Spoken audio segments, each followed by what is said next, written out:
Hello, good morning. How are you everyone? So, have you had your breakfast? Good. So today we are going to discuss very important topic in economics. It's really based on our daily life. It's called consumer equilibrium, right? Consumer equilibrium.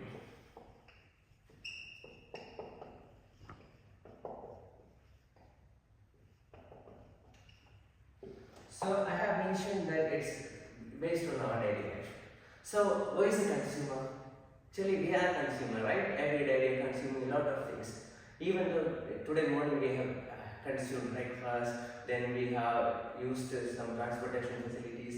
Like every day we are consuming many things. So let's describe who is a consumer. Consumer is a person who buy goods and services from the market for utilizing our needs and wants. Right? So it's a consumer. So everyone knows. And what is equilibrium? And at the same time, we have to think about the term utility. Equilibrium means it's a balanced condition. So we have, let's see, it's balanced condition, right? When it is moved over in one position, it is going down or up, it is unbalanced. The same way, equilibrium means it's a balanced condition. So I mentioned that consumer equilibrium is based on satisfaction and utility. What is utility? Utility is the once satisfying power of a commodity is called utility. Understand? So consumer and equilibrium, the term we have identified. So let's go back to the topic consumer equilibrium. Consumer equilibrium defines as consumer equilibrium defined as the situation where customer is maximizing his utility or satisfaction by spending his income across various commodities at a given price. In simple terms, when I'm purchasing a product, for example, I'm purchasing one iPhone. Physically, I don't have iPhone right now. So, for example, I'm purchasing one marker from the market, and if I'm consuming, I'm 100% satisfied from this product, means I can say I'm in equilibrium position, right? So consumer equilibrium we can represent in a graphical format. So after that you can get easily, right? So I am expressing one budget line and an indifference curve. So I know that you are very familiar with graphs, but I don't think you don't know about what is budget line and indifference curve. So I will explain you. So before that, I have mentioned already, consumer equilibrium is completely based on utility. What is utility? Utility is the one satisfying power of a commodity is called utility.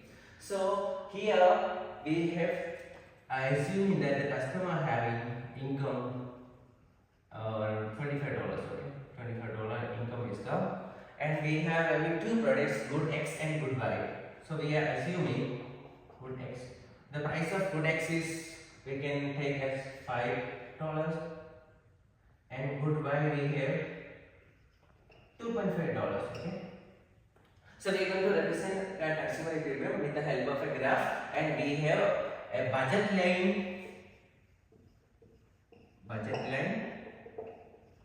and indifference curve.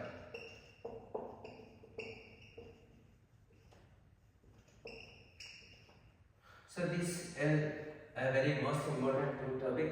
If without knowing this major part, you cannot understand what is equilibrium or what is in this in the graph. So I have mentioned here, consumer income is based on consumer income. What is the income of consumer? Here $25, right? That's consumer income. So I am taking as a good X in x-axis, good X and good Y. So I am going to give 1, 2, 3, 4, 5. Here 1, 2, 3, 4, 5, 6, 7, 8, 9 and 10. 10, 5. So by utilizing his entire income, we can say that 25 divided by 5, right? So 5 here we can purchase good X completely by spending his income. He has 5 units of good X and he can buy, or else he can buy 2.5 into 10, 10. So 10 units of good Y also he can consume.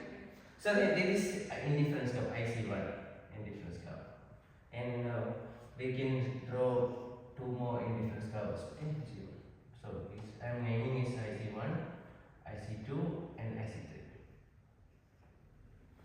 So let's discuss what is budget line and indifference curve. So then only we can understand the concept very clearly. So budget line is a budget line representing the two combination of budget line representing the. So let's discuss what is budget line. Budget line represents the two combination of goods that a consumer can buy by utilizing his entire income. In simply, we have mentioned here his income is $25 and he can buy 5 units of good X and good Y. That is budget line. So we can define the equation of budget line. Price of good 1, price of good 2 is equal to income of the consumer. See, so here we have price P1 and P2. This is price of good 1, good X, and price P2 is a good price of good Y. So we can say that the combination is equal to the income of consumer. So P price of good 1 and P2 X is equal to income means we can consume our maximum income by spending these two commodities. So we can say that price of good 1 and X1 plus P2 X2 is equal to I is the budget line equation. Clear? So let's check what is indifference curve. So budget line we representing the two combination of goods that consumer can buy by spending his entire income. But when you come to indifference curve, I'm just giving one indifference curve, okay? So here representing the two combination of goods that consumer gives equal level of satisfaction or same amount of satisfaction. That's why it's called indifferent. Indifferent, the term meaning that the customer is equally satisfied. There is no difference. That is called indifference curve. So when it comes to each and every point, we can say that the consumer is satisfied. So let me show you on the table so easily you can understand what is indifference curve. So let's keep the consumer equipment here, and we have just mentioned what is budget line, and we have just deeply go through the indifference curve. Okay. So I am showing you on table so easily you can understand. So I am taking two good X and Y, okay, combination, and here good X and good Y. So I can say that combination A, good X is we can consume 1 unit of 10 unit of good X and 1 unit of good Y. Then I'm showing the next combination it's 7 unit and 2 unit. Then C 5 unit, 3 unit, and D 4 units of good X and 4 units of good Y. Let's put into the graphs. Okay. So you can easily understand what is indifference curve with the help of this table. So we have mentioned good X in the y-axis, x good X and good Y.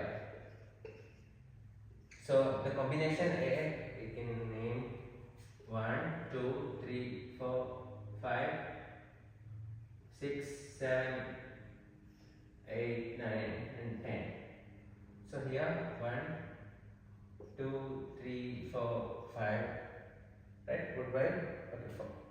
So we have mentioned that good X is 10 and 1 unit of Y. Then when it comes to 7, 2, 3, 4, 5, 6, 7. Here 7 and 2 unit of good Y and 5, 1, 2, 3, 4, 5, 3 units, and here. So when we are here with the point A, B and C and D, right? So when we are connecting this line, we can get the indifference curve. Clear? So we have two combination, and either customer can go for option A, option B, or C, or D, whatever it is. The consumer is getting equal level of satisfaction. It is called indifference curve. So the budget line is showing two combination of goods that the consumer can buy by spending his entire income. But then here, in whatever point we are taking, consumer is getting maximum level of satisfaction. When it's combined to two concepts in together, we can identify the consumer equilibrium. At the same time, we have to identify the major four property of indifference curve. So first one is indifference curve. I can say IC curve. IC curve never intersect each other. Never intersect each other. Then, and what will be the second one? We have shown here three indifference curve, right? So higher indifference curve shows higher level of satisfaction. Higher indifference, higher IC curve shows.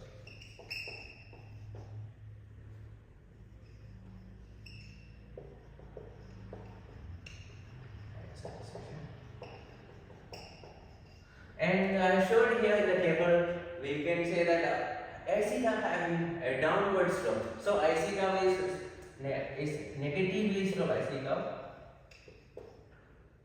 sloped negatively, or we can say downward sloping. So always IC curve will be having negative slope because it's because of marginal rate of substitution. Then final one, it's convex to origin. Convex to origin. So we will be discussing the indifference curves and properties in detail in our next session. So just you need to understand indifference curve having these major four properties, right? So let's come back to the consumer equilibrium. So we have already started here, and let's conclude a consumer equilibrium. So I have named IC1, IC2, and IC3. So we have three indifference curves. Now you already know that what is indifference curve. So I said higher indifference curve shows higher level of satisfaction. So here, which is the highest indifference curve? Yeah, it's IC3, right? So, but it's not in budget. So consumer having the income is, we mentioned here, $25. So this is above the indifference curve. So consumer cannot achieve this IC3. Then what about IC2 and IC1? So we have one point, option A, the point A, B, and C. So here the consumer will be satisfied, consumer will be in equilibrium. Do you think which is the most equilibrium point here? So here option point A and B intersect the budget line. So we can say that it's a equilibrium point, but here when we go to the property of indifference curve, we can say that higher indifference curve shows higher level of satisfaction. The consumer will be satisfied here and here. But what about here? For example, I am adding one more indifference curve here. So the consumer won't be satisfied in this. For example, IC4, this is under equilibrium, and this is also this option A and B is also under equilibrium point. So the consumer will be in equilibrium at the point of C. You know why? Because it is IC curve is tangent to the budget line. When the IC curve is tangent to the budget line, the point will be the equilibrium point. So consumer will be satisfied here. We can, when we draw here, we can identify the equilibrium price and quantity. So clear? Are you clear about the consumer equilibrium topic? So here we have mentioned budget line and consumer equilibrium, budget line and indifference curve plus consumer equilibrium. When we compare these two concepts, then only we can identify the consumer equilibrium. I hope you are clear. If you have any doubt, I can explain you again. So here, the point of C, the consumer will be in equilibrium, right? Thank you.